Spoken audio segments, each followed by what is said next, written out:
Assalamualaikum and good day sir. So ito yung problem number 2, yung pinost mo sa G-class. Problem number 2 sa 151. So I am Muhammad Joel Haron. So ito yung problem.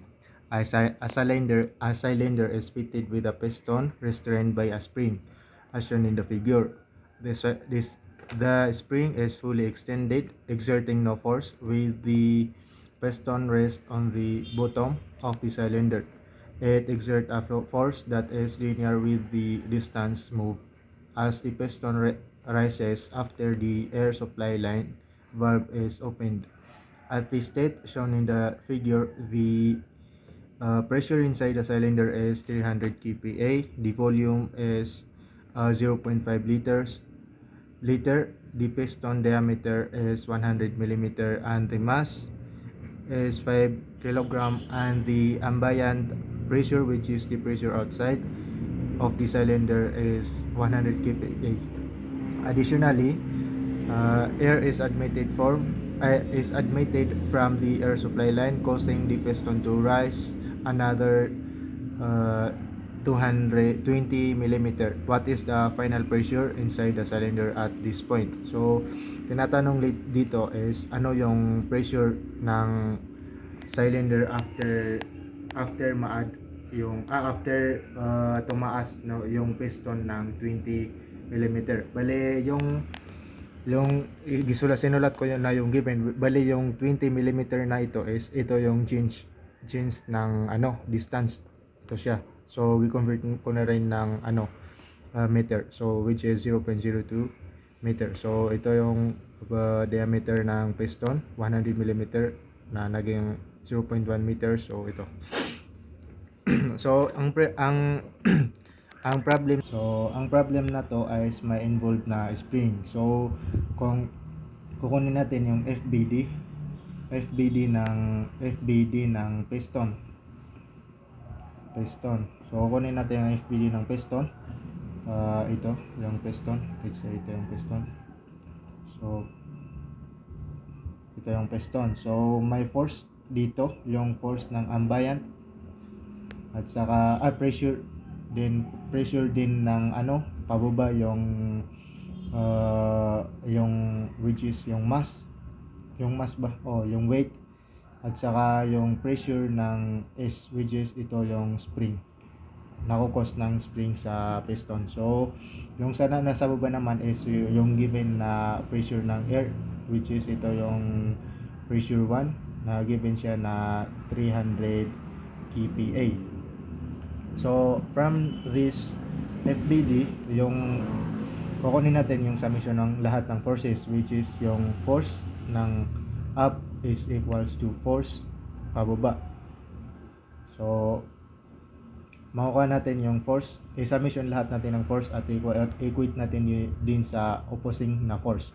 So ang pagkuha nito is yung force na ATM plus force ng weight plus force ng spring is equals to P1, which is ito yung pressure ng air sa state 1. So knowing na yung pressure is equals to force over the area, so pagkakuha natin dito is i-convert natin lahat to ng lahat ng force. So ito is magiging pressure times area, pressure, let's say PATM times area plus yung area, yung weight naman mg over the area, then yung naman mg lang to, mg plus yung spring is, which is yung, let's say Fs to, na yung spring is equals lang sa K times X. Ito yung distance at saka ito yung stiffness. So ito plus Fs or Kx equals to P A. Pressure 1 times A, yung area. So, makita natin dito is yung X then is unknown. So, i-consider natin yung X is from the ulit, FBD ulit. Let's say ito yung cylinder. So, nandito yung piston. So, at state 1, state 1, state 1. So, yung height nito is dito. Dito yung height. At saka yung state 2 is tumaas siya dito ng ano, let's say 200 ay 20 millimeter. So, state 1 is hindi pa natin alam. So, hanapin natin to. So, by deriving the formula, yung volume is just equals to area times height. So, alam din natin ng yung area is pag mag-base tayo sa diameter is what is just pi over 4 d squared. So, by deriving this, yung volume is equals to 0.5 liters. It convert natin sa ano, meter cubic meter is magiging divide lang ng 1000, 0.0005 cubic meter. So, ito na siya. So, let's solve 0.0005 cubic meter is equals to pi over 4. Yung diameter ng piston is 0.1 squared h. So, solve natin, h is equals to 0.0005 then pi over 4 and 0.1 squared x. Ayun, 0.064 meters. So ito yung ano, ito yung height, yung which is ito yung x, so substitute natin dito para makuha natin yung ano, yung key.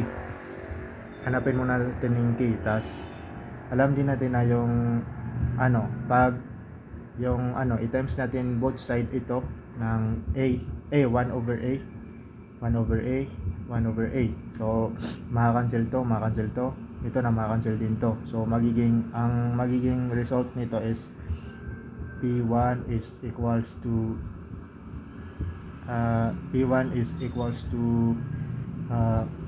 P ATM plus mg over A plus kx over A. So, ganyan. So, substitute natin, which is given naman to, given. At saka yung x given, ito lang yung key. Hanapin natin yung key. So, solve muna natin yung area para makuha agad. So, area is just equals to pi over 4, 0.1 squared. So, area is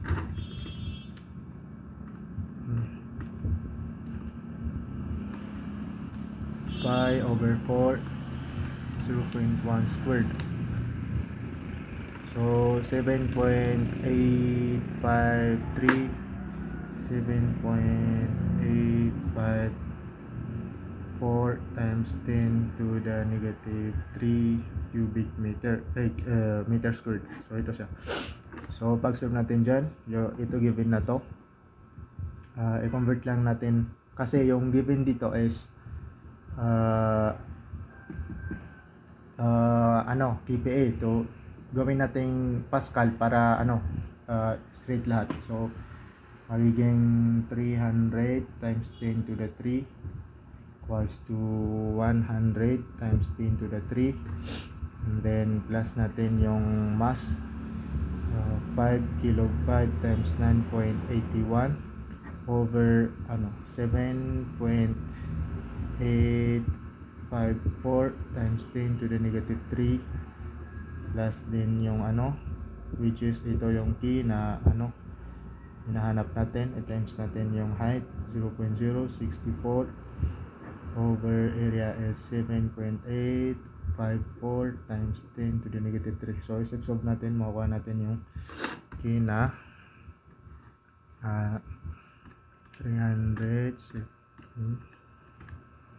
then 100 plus ano 5 times 9.81, then 7.854 times 10 to the negative 3, then plus ulit, then yung unknown, so 0.064, yung unknown, then 7.854 times 10 to the negative 3. So i-save solve natin, save solve. So ayun, 2377.34 newtons. So 2 newtons per meter. Per meter ba yan? Per meter. So gawin natin kilonewton para bumalik sa 23.78 kilonewton per meters. So ito yung answer. So pagkuhanin natin yung ano, Fs is equals to ito na yung stiffness. So ano naman, so para makuha natin yung state 2, P2. So yung P2 is just equals to P1, i-plus lang natin yung pressure 1 sa ano, yung constant pressure ng spring, so which is equals to P1 plus Fs. So ito is no naman ito, yung formula is just equals to Fs equals to Kx. So state 2 na to, yung kukunin natin yung x dito is yung ano, yung delta x yung gagamitin natin, yung ano, yung given sinabi sa problem na raises to 20 millimeters. So ganito lang siya, 300 times 10 to the 3 plus yung over area pala to, 7.854 times 10 to the negative 3. Ito is 23.78 times 0.020.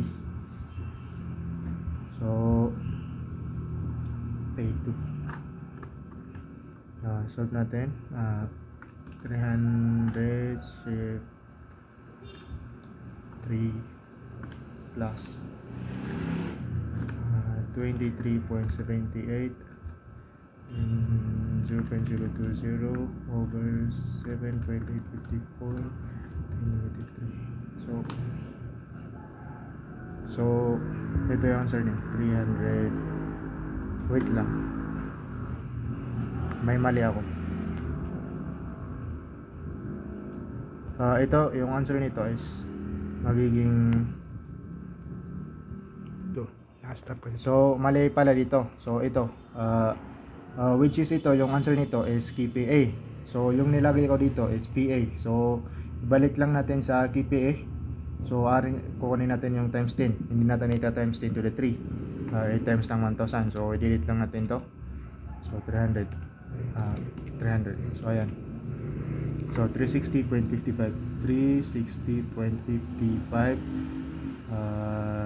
KPA. Ito yung, so i-round off natin 0.56. So 360.56 KPA. Ayun.